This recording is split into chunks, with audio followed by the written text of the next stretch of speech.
National লোকনৃত্য প্রতিযোগিতা 2024 পুরুলিয়া জেলা স্তরের প্রতিযোগিতাটি অনুষ্ঠিত হল পুরুলিয়া ডায়েটের সেকেন্ড ক্যাম্পাসে।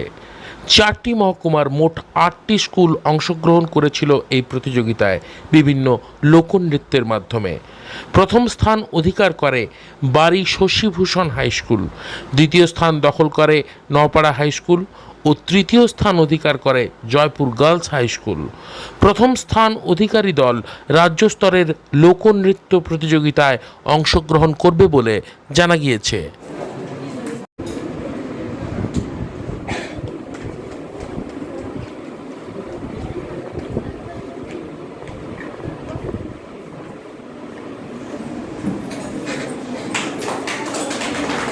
ভিডিও করছি।